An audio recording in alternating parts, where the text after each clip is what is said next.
Hello friends, welcome back to Mansi study channel. दोस्तों, आज हम लोग परसेंटेज का पार्ट 8 को करने वाले हैं। इससे पहले वाली क्लासेस में मैंने आपको परसेंटेज के पार्ट 7 ऑलरेडी करा दिए हैं दोस्तों, और सभी टाइप के क्वेश्चन ऑलमोस्ट हम लोग सभी कर चुके हैं दोस्तों। लेकिन आज की जो क्लास होने वाली है फ्रेंड्स, वह मोस्ट इंपॉर्टेंट क्लास होने वाली है, क्योंकि अब तक के जितने भी टाइप के क्वेश्चन हम लोग पढ़ चुके हैं, आज की क्लास में हम उन सभी टाइपों के क्वेश्चनों को सॉल्व करने का प्रयास करेंगे। और दोस्तों, आज जो टाइप के क्वेश्चन करेंगे हम लोग, वह मिक्स टाइप के क्वेश्चन होंगे, क्योंकि हर टॉपिक से एक एक दो क्वेश्चन लिए गए हैं। तो एक आध टॉपिक ऐसे भी होंगे दोस्तों जो आपने पहले नहीं किए होंगे। तो परसेंटेज से रिलेटेड जितने भी टाइप के क्वेश्चन बन सकते हैं, आज की क्लास में हम सारे टाइप के क्वेश्चन को सॉल्व करने वाले हैं। तो आज की क्लास मोस्ट इंपॉर्टेंट होने वाली है फ्रेंड्स। आप लोग एंड तक इस क्लास के साथ बने रहिएगा, इससे आपको बहुत अच्छा बेहतर सीखने को मिलेगा। ठीक है फ्रेंड्स, चलिए देरी न करते हुए आज के पहले क्वेश्चन पर आते हैं। क्वेश्चन हमारा लिखा है, एक विद्यालय में 700 लड़के तथा 300 लड़कियां हैं। यदि लड़कों का 60% तथा लड़कियों का 80% पास हो तो कुल कितने विद्यार्थी पास हैं। देखिएगा दोस्तों, इस क्वेश्चन को हम लोग कैसे सॉल्व करेंगे। बहुत सिंपल सा क्वेश्चन लिखा है, यदि लड़कों का 60% और लड़कियों का 80% पास हो तो कुल कितने विद्यार्थी पास हुए हैं। तो लड़के हमारे पास कितने परसेंट पास दिए गए हैं फ्रेंड्स, 60% दिए गए हैं। इसे हम लोग लिख देते हैं बॉयज़, इसको हम लोग लिख देते हैं गर्ल्स, और 80% लड़कियां पास हुई हैं। और टोटल विद्यार्थी हमें जो पहले दिए गए थे, एक विद्यालय में 700 लड़के हैं और 300 लड़कियां हैं।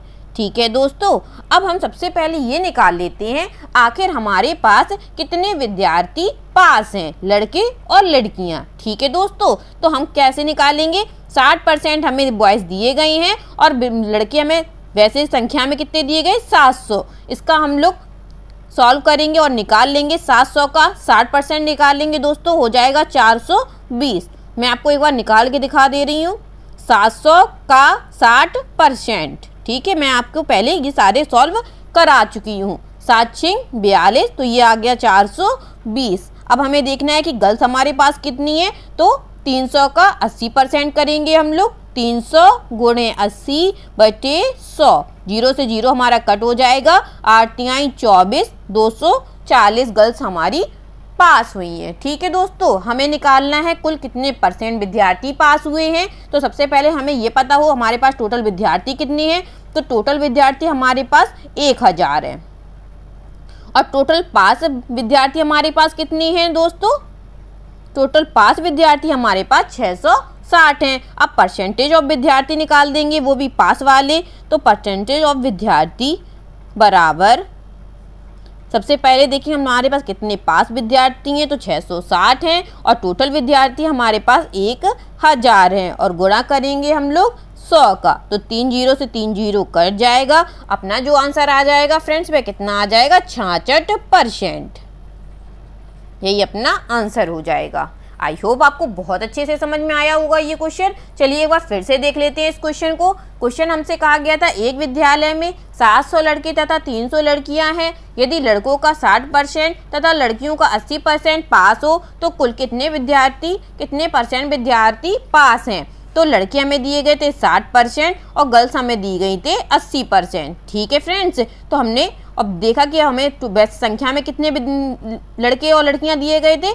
लड़के दिए गए थे 700 और लड़कियां दी गई थी 300। तो हम लोगों ने निकाला कि सबसे पहले कि हमारे पास आखिर पास विद्यार्थी हैं कितने। तो 700 का 60% निकाला, 420 लड़के आ गए। 300 का 80% निकाला, 240 लड़कियां आ गई। अब हमें निकालना हो प्रतिशत विद्यार्थी जो पास हुए हैं। तो हमने इनको जोड़ा, तो 660 विद्यार्थी हमें पास मिल गए, और 700 और 300 को जोड़ा, 1000 हमें टोटल विद्यार्थी मिल गए। ठीक है दोस्तों, तो प्रतिशत विद्यार्थी निकालने के लिए हमारे पास जितने पास विद्यार्थी थे और जितने टोटल विद्यार्थी थे, उनको हम लोगों ने आपस में गुणा किया और अपना आंसर निकाल लिया।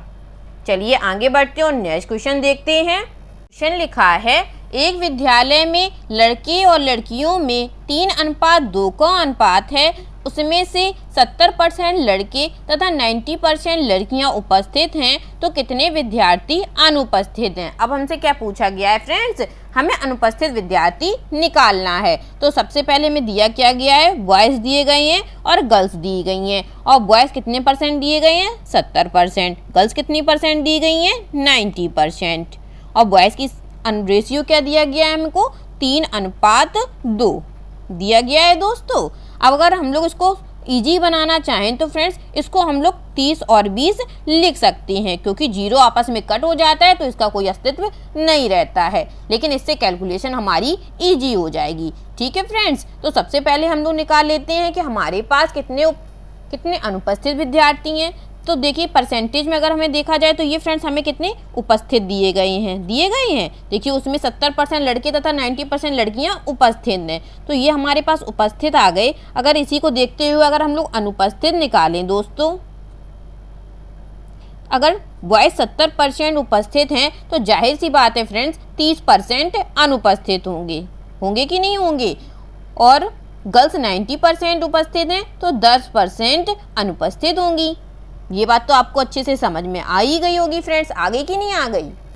अब हम लोग निकाल लेंगे फ्रेंड्स कितने विद्यार्थी हमारे पास अनुपस्थित हैं। तो 30 का 30% निकालेंगे तो हमारे पास क्या आ जाएगा, 30 का 30% निकालेंगे दोस्तों तो हमारे पास कितने विद्यार्थी आ जाएंगे, 9 विद्यार्थी आ जाएंगे। ऐसे 20 का 10% निकालेंगे तो हमारे पास कितने विद्यार्थी आ जाएंगे, 2 विद्यार्थी आ जाएंगे, क्योंकि बटे में जो 100 आता है उसे 0 से 0 कट जाएगा, 2 एकम 2। ठीक है दोस्तों, तो हमारे पास जो विद्यार्थी आ गए वे कितने आ गए, 9 लड़के आ गए और 2 लड़कियां आ गई। अगर हम लोग टोटल विद्यार्थी निकाले तो टोटल विद्यार्थी हमारे पास आ जाएंगे 11 आ जाएंगे फ्रेंड्स। और यहाँ पे हमें टोटल विद्यार्थी दिए कितने गए थे, टोटल विद्यार्थी हमें दिए गए थे 50, क्योंकि 0 हम लोगों ने लगा दिए तो ये 30 हो गए, ये 20 हो गए, तो ये टोटल विद्यार्थी हो गए फ्रेंड्स। और ये हमारे पास टोटल अनुपस्थित विद्यार्थी आ गए। अब हम लोग क्या निकालेंगे, प्रतिशत ऑफ अनुपस्थित विद्यार्थियों को निकाल देंगे। ठीक है फ्रेंड्स, चलिए निकालिएगा। प्रतिशत ऑफ अनुपस्थित विद्यार्थी बराबर कितने विद्यार्थी हैं हमारे पास, 11, और टोटल विद्यार्थी हैं हमारे पास 50, गुणा करेंगे हम लोग 100 का। 50 से 100 हमारा 2 बार में कट हो जाएगा फ्रेंड्स, और अपना जो आंसर आ जाएगा वह कितना आ जाएगा, 11 दूनी 22%। आई होप आपको बहुत अच्छे से ये क्वेश्चन समझ में आया होगा। कैसे किया हम लोगों ने, चलिए एक बार फिर से देख लेते हैं। क्वेश्चन में हमें दिया गया था एक विद्यालय में लड़के और लड़कियां में 3:2 का अनुपात है, उसमें से 70% लड़के तथा 90% लड़कियां उपस्थित हैं, तो कितने विद्यार्थी अनुपस्थित हैं। तो निकाला हमने कि बॉयज़ हमें दिए गए थे फ्रेंड्स 70% और लड़कियां दी गई थी 90%, वो भी उपस्थित। ठीक है, और रेशियो हमें दिया गया था 3:2 का, इसमें हम लोगों ने 0 लगा दिया, तो ऐसे हमारे 50 टोटल विद्यार्थी आ गए। ठीक है, और अनुपस्थित विद्यार्थी अगर हम लोगों ने निकाला तो 70% उपस्थित हैं तो 30% अनुपस्थित लड़के होंगे, 90% लड़कियां उपस्थित हैं तो 10% लड़कियां अनुपस्थित होंगी। अब हम लोगों ने निकाला आखिर हमारे पास अनुपस्थित लड़के और लड़कियां हैं कितनी, तो हम लोगों ने 30 का 30% निकाला तो 9 आ गया, 20 का 10% निकाला तो 2 आ गया। अब हमें क्या निकालना था, प्रतिशत ऑफ विद्यार्थी जो कि अनुपस्थित हैं। तो हम लोगों ने देखा कि प्रतिशत ऑफ विद्यार्थी निकालने के लिए हमें सबसे पहले चाहिए था कितने विद्यार्थी हमारे पास अनुपस्थित हैं, तो 11 विद्यार्थी, और कितने टोटल विद्यार्थी थे, 50 विद्यार्थी थे। गुणा किया हम लोगों ने 100 का और अपना आंसर निकाल लिया। ठीक है दोस्तों, चलिए आगे बढ़ते हैं और नेक्स्ट क्वेश्चन सॉल्व करते हैं। नेक्स्ट क्वेश्चन लिखा है अलका की आय मंजू की आय से 20% अधिक है और मंजू की आय संजू से 20-25% कम है। यदि अलका और संजू की आय में ₹800 का अंतर हो तो मंजू की आय क्या थी।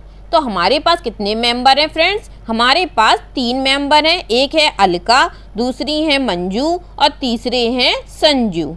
ठीक है फ्रेंड्स, अब कहा क्या गया है कि अलका की जो आय है वह मंजू की आय से 20% अधिक है, मतलब इनकी जो आय है वह मंजू की आय से 20% अधिक है। ठीक है दोस्तों, चलिए आगे पढ़ते हैं। आगे वह हमसे कह रहा है और मंजू की आय संजू से 25% कम है। इन मैडम की जो आय है वह संजू से 25% कम है। चलिए ठीक है, इतनी बात भी समझ में आ गई। अब हमें क्या देख रहे हैं दोस्तों कि ये किन पे डिपेंड है, इस पे डिपेंड है। ठीक है फ्रेंड्स, और ये किस पे डिपेंड है, इस पे डिपेंड है। जो डिपेंडेंट नहीं है वह कौन है, सिर्फ संजू है। तो जो डिपेंडेंट नहीं होता है दोस्तों उसी को हम लोग सबसे पहले मानते हैं। ये बात समझ में आई आपको अच्छे से। देखिए अलका डिपेंडेंट है मंजू पे और मंजू डिपेंडेंट है संजू पे, तो संजू जो है वह फ्री है बिल्कुल। तो हम लोग मान लेते हैं जो संजू की आय होगी वह 100 वर्ष होगी। ठीक है दोस्तों, हम लोगों ने मान लिया जो संजू की आय है वह 100 है, क्योंकि जब भी हम लोग 100 मानते हैं तो उससे हम लोगों को कैलकुलेशन करने में ईजी हो जाती है। अब मंजू क्या है, संजू की आय से 25% कम है, तो 100 में 25% कम करेंगे तो मंजू की जो आय आ जाएगी वह आ जाएगी 75। ठीक है फ्रेंड्स, इतनी बात समझ में आ गई होगी आप लोगों को। आगे अलका की जो आय है वह मंजू की आय से 20% अधिक है। अब इसमें आप 20 मत जोड़ दीजिएगा, क्योंकि यहाँ पे हम लोगों ने 100 में से 25 कम किया तो 75 आ गया, क्योंकि यहाँ पे दोस्तों 100% था, लेकिन यहाँ 100% नहीं है। जो आप लोग 20 जोड़ के यहाँ पे 95 लिख देंगे और आपका सवाल यहीं पे हो जाएगा गलत। ठीक है फ्रेंड्स, आपको क्या निकालना है, 75 का 20% निकालना है। तो कैसे निकालेंगे, 75 का 20%, ये वो भी बढ़ रहा है तो हम लोग ये 100 में जोड़ेंगे, तो 120/100, ये हमारा 25 से कट जाएगा, 25 तिया 75, 25 चौको 100, 4 से 12 हमारा 3 बार में कट जाएगा। तो अलका की जो आय आ जाएगी दोस्तों वह कितनी आ जाएगी, 30 तिया 90। ये बात समझ में आ गई, क्योंकि इस क्वेश्चन में सिर्फ ये थीम आप लोग बना लेंगे तो आपको क्वेश्चन आगे सॉल्व करने में बिल्कुल भी कठिनाई नहीं होगी। कैसे निकाला हम लोगों ने, संजू की आय हम लोगों ने मान ली 100 वर्ष, तो मंजू की आय आ गई 75 वर्ष, क्योंकि ये 25% कम थी। अब अलका की जो आय थी वह मंजू की आय से 20% अधिक थी, और मंजू की आय थी 75, अलका की आय थी 20% अधिक, तो ये हो जाएगी 120 गुणा 100 किया तो अलका की जो आय निकल आई वह 90 निकल आई। आगे बढ़ते हैं, क्वेश्चन क्या दे रहा था, यदि अलका और संजू की आय में ₹800 का अंतर हो, तो पहले हम लोग ये देखते हैं आखिर अलका और संजू की आय में अंतर है कितना। ये 90 है, ये 100 है, तो इनके पास जो अंतर है वह है 10 का। वो कह रहा नहीं, अंतर है वह 800 रुपए का है, तो हमें क्या दिया जा रहा है, 10 बराबर 800। जब 10 बराबर 800 है तो 1 बराबर कितना आ जाएगा दोस्तों, 1 बराबर आ जाएगा 80। ठीक है दोस्तों, आगे वे हमसे पूछ रहा है तो मंजू की आय क्या है, और मंजू की आय है 75। जब 1 बराबर 80 है तो 75 बराबर कितना हो जाएगा, 80 गुणा 75 करेंगे, गुणा कर देंगे हम लोग, 8 5 40 की 0 हाथ से लगी 4, 8 7 56 और 4 60। तो मंजू की आय क्या निकल आई दोस्तों, 6000 रुपए निकल आई। कितनी निकल आई, 6000 रुपए निकल आई।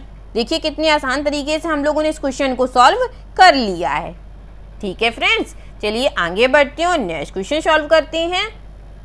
नेक्स्ट क्वेश्चन लिखा है, सीता की आय नीता से 40% कम तथा नीता की आय आरती से 20% अधिक है, तो सीता की आय आरती से कितने % कम है। तो हमारे पास कितने मेंबर हैं दोस्तों, 3 मेंबर हैं। एक हमारे पास सीता है, एक हमारे पास नीता है और एक हमारे पास आरती है। ठीक है, सीता की जो आय है वह नीता से 40% कम है। ठीक है, ये 40% कम है। और आगे बढ़ते हैं, तथा नीता की आय आरती से 20% अधिक है। जो नीता की आय है ना, ये आरती से 20% अधिक है। तो कौन डिपेंडेंट है दोस्तों, ये दोनों एक दूसरे पे डिपेंडेंट हैं, लेकिन जो इंडिपेंडेंट है वह कौन है, वह आरती है। तो मान लेते हैं आरती की जो आय होगी वह कितने % है, वह 100% है। ठीक है, और नीता की आय कितनी हो जाएगी, 120 हो जाएगी, क्योंकि यह 20% अधिक है। अब सीता की आय निकाल लेंगे। सीता की आय कैसे निकलेगी, नीता की आय से ये 40% कम है, तो 120 में से हम लोग 40% कम कर देंगे तो 100 में से 40 जाएगा, 60 बचेगा, और बट्टे में कितना आ जाएगा दोस्तों, 100 आ जाएगा, और 0 से 0 हमारा कट हो जाएगा, 12 6 72। तो सीता की जो आय निकल आई वह कितनी निकल आई, 72 निकल आई। आगे बढ़ते हैं, सीता की आय आरती से कितने % कम है। हमसे क्या पूछा गया है, सीता की जो आय है वह आरती से कितने % कम है। परसेंट तो बात की बात है, पहले हम लोग देखेंगे कि आरती की आय है कितनी कम। तो आरती की आय सीता की आय से 28 कम है, तो हम लोग निकाल देते हैं प्रतिशत ऑफ आरती की आय कितने % कम है। तो आरती की जो आय है वह 28 कम है। किससे कम है, आरती से। सीता की आय कितनी कम है, 28 है, और किससे कम है, आरती से कम है, तो बट्टे में 100 आ जाएगा, क्योंकि जिससे हम लोग कंपैरिजन करते हैं वही हम लोग नीचे लिखते हैं। मैं आपको आगे वाली क्लासेस में पढ़ा चुकी हूँ। और गुणा किसका करेंगे, 100 का करेंगे। ठीक है फ्रेंड्स, 100 से 100 हमारा कट हो जाएगा, तो अपना जो आंसर आ जाएगा दोस्तों वह कितना आ जाएगा, 28%। तो सीता की आय आरती की आय से 28% कम है। आई होप आपको बहुत अच्छे से समझ में आ गया होगा क्वेश्चन। चलिए आगे बढ़ते हैं और नेक्स्ट क्वेश्चन सॉल्व करते हैं। नेक्स्ट क्वेश्चन लिखा है किसी वर्ग की भुजा में 10% की वृद्धि करने पर उसके क्षेत्रफल पर क्या प्रभाव पड़ेगा।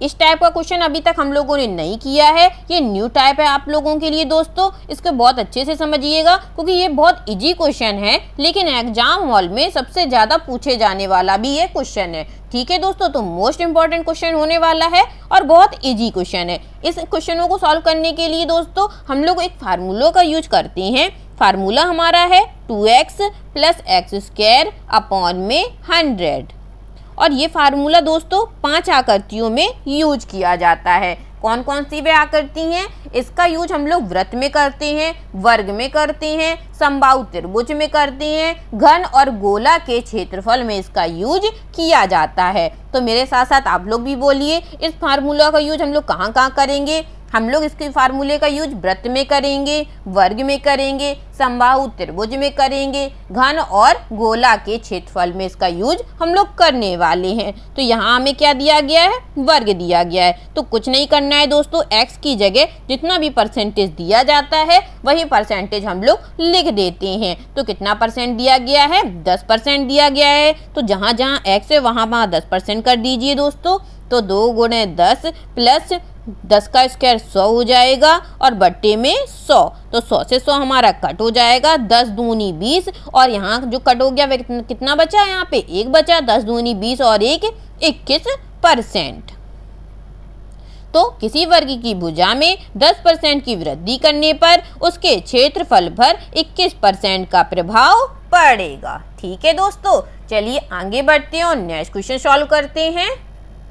नेक्स्ट क्वेश्चन लिखा है किसी वर्ग की भुजा में 70% की वृद्धि करने पर उसके क्षेत्रफल पर क्या प्रभाव पड़ेगा। और अभी अभी हम लोगों ने एक फार्मूला पढ़ा है 2x + x² अपॉन में 100। तो x की जगह अब हमें कितना दिया जा रहा है दोस्तों? 70 दिया जा रहा है। तो चलिए मान रख दीजिएगा, 2 × 70 प्लस 70 का स्क्वायर कितना हो जाएगा? 49, 100 हो जाएगा। ठीक है फ्रेंड्स, और बटे में कितना आ जाएगा? बटे में 100 आ जाएगा। आ जाएगा कि नहीं आ जाएगा? अब 0 से 0 हमारा कट हो जाएगा और 7 दूनी कितना हो जाएगा दोस्तों? 7 दूनी 14 हो जाएगा। 140 प्लस 49। तो 140 में से अगर हम लोग 50 जोड़ेंगे तो कितना? 190 हो जाएगा। एक हम लोग घटा देंगे तो 190 में से एक घटाएंगे दोस्तों 189% हो जाएगा। देखिए कैलकुलेशन हमेशा इजी बनानी चाहिए। अगर 49 जोड़ते तो आप लोग थोड़ा गलती कर सकते थे, लेकिन आप लोग सीधा 50 जोड़ लीजिए, कम कर दीजिए और अपना आंसर निकाल लीजिए। ठीक है दोस्तों, चलिए आगे बढ़ते हैं और नेक्स्ट क्वेश्चन सॉल्व करते हैं।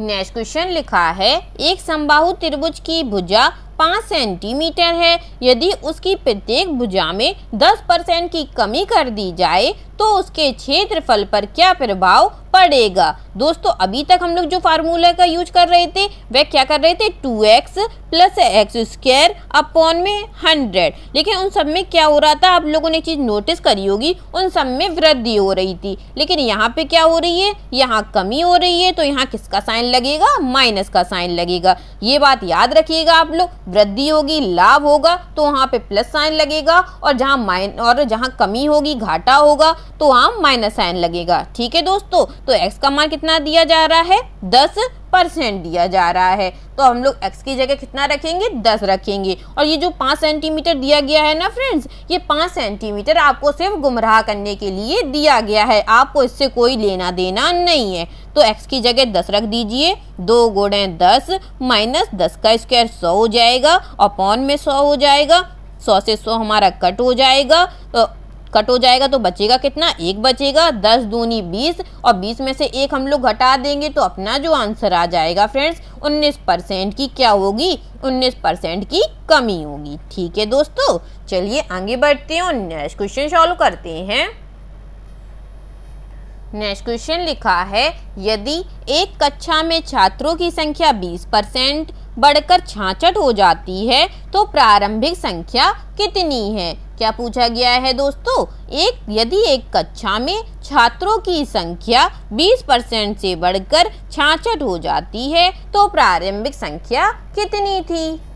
तो हम लोग मान लेते हैं दोस्तों, उसके बाद जो भी संख्या होगी वह 100% होगी। ठीक है, अब वह हमसे कह रहा है एक कक्षा में छात्रों की जो संख्या है वह 20% बढ़कर 66 हो जाती है। अगर उसके पास 100% होगी, इससे 20% अगर बढ़ जाएगी तो ये हमारे पास कितनी आ जाएगी, 120% आ जाएगी। और ये बढ़कर होती कितनी है, 66 होती है दोस्तों। तो 120% बराबर यदि 66 है तो हमें निकालनी प्रारंभिक संख्या कितनी थी। तो हम लोगों ने जो प्रारंभिक संख्या मानी थी वह 100% मानी थी। तो अब हम लोग निकाल देंगे 66 गुणे 100 बटे 120। ये हमारा 0 से 0 कट हो जाएगा, ये हमारा 3 से कट हो जाएगा। 3 दूनी 6, 3 दूनी 6, 3 चौको 12। ये हमारा 2 से कट हो जाएगा, 2 दूनी 4 और 2 से 22 कट जाएगा 11 बार में दोस्तों। और 2 से 10 हमारा 5 बार में कट जाएगा। और 11 पच्चे कितना आ जाएगा, 11 पच्चे 55 आ जाएगा। तो प्रारंभिक संख्या जो थी उसकी वह 55 थी। ठीक है दोस्तों, चलिए आगे बढ़ते हैं और नेक्स्ट क्वेश्चन सॉल्व करते हैं। नेक्स्ट क्वेश्चन लिखा है, जब एक व्यक्ति की आय रुपए 6000 से बढ़ जाती है तब उसके द्वारा भुगतान किए गए टैक्स दर 18% से घटकर 15% हो जाती है। तो उसकी आरंभिक आय क्या थी, जबकि दोनों स्थितियों में समान कर का भुगतान करता है। तो दोस्तों उसके पास जो आय थी वह कितनी थी, 6000 रुपए थी। ठीक है, लेकिन ये बढ़ जाती है तब उसके द्वारा भुगतान किए टैक्स दर पर 18% से घटकर 15% हो जाती है। लेकिन हमें को ये तो पता ही नहीं है दोस्तों कि उसने जो भुगतान किया था टैक्स वह कितना था। तो हम लोग मान लेते हैं उसने जो 6000 रुपये पे भुगतान किया होगा वह एक्स किया होगा। तो एक्स से ये 18% घट जाती है। तो 18% घटने का मतलब हो जाएगा 18/100। अब जब उसने x इससे निकाल दिया है तो पहले उसके पास कितनी होगी दोस्तों, x प्लस 6000 होगी कि नहीं होगी, क्योंकि x तो उसने बाद में निकाला ना। ये कह रहा है 15% घट जाती है जब 18% थी। तो x प्लस 6000 बराबर होगा 15/100। ठीक है फ्रेंड्स, ये बात समझ में आ गई आपको कि कैसे हम लोगों ने ये लाइन लिखी है। क्योंकि उसके पास जो 6000 रुपये थे, एक व्यक्ति की आय रुपए 6000 से बढ़ जाती है। तो हमने अभी मान ली उसके पास जो आय थी वह 6000 थी, लेकिन ये टोटल आय हमारी नहीं है। उसने तब कहा, तब उसके द्वारा भुगतान किए गए टैक्स दर 18% से घटकर 15% हो जाती। 6000 रुपये से जब बढ़ती थी दोस्तों तब उसकी जो आय थी वह x रुपये मान ली हम लोगों ने, और ये 18% घट गई। और अगर ये x जब नहीं थी तब कितना था, x प्लस 6000 टोटली तो होगी हमारे पास।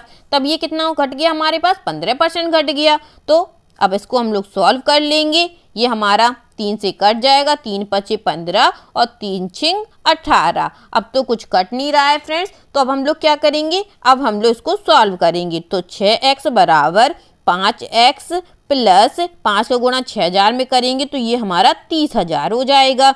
अब 6x में से 5x घटाएंगे फ्रेंड्स तो ये हमारा x हो जाएगा। और x बराबर कितना आ गया, 30000 आ गया।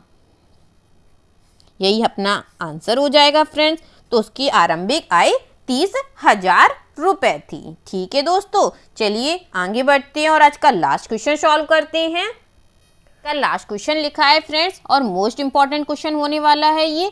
एक कक्षा की एक परीक्षा में लड़कियों के औसत प्राप्तांक 73 और लड़कों के 71 थे। यदि पूरी कक्षा के औसत प्राप्तांक 71.8 थे तो उस कक्षा में लड़कियां कितने % थी। तो कक्षा में है कौन कौन दोस्तों, एक तो हमारे पास गर्ल्स हैं और दूसरी हमारे पास बॉयज हैं। ठीक है, और लड़कियों के औसत प्राप्तांक कितने दिए गए हमें, 73 और लड़कों के दिए गए हैं 71। लेकिन पूरी कक्षा का जो औसत प्राप्तांक दिया गया है वह हमें 71.8 दिया गया है। तो इस टाइप के जितने भी क्वेश्चन होंगे दोस्तों जहां लड़का और लड़की दिए जाएंगे, ठीक है दोस्तों, तो वहां पे हम लोग क्या करेंगे, लड़का और लड़की का एक साथ लिख लेंगे और जो पूरी कक्षा का औसत प्राप्तांक दिया जाएगा वह हम लोग बीच में लिख लेंगे। और इसको हम लोग कैसे सॉल्व करने वाले हैं चलिए सीखिएगा। इसको हम लोग ऐसे तिरछा ऐसे तीर लगाएंगे सबसे पहले, फिर क्या करेंगे, अब हम लोग निकालेंगे कि गर्ल्स हमारे पास कितने हैं और बॉयज हमारे पास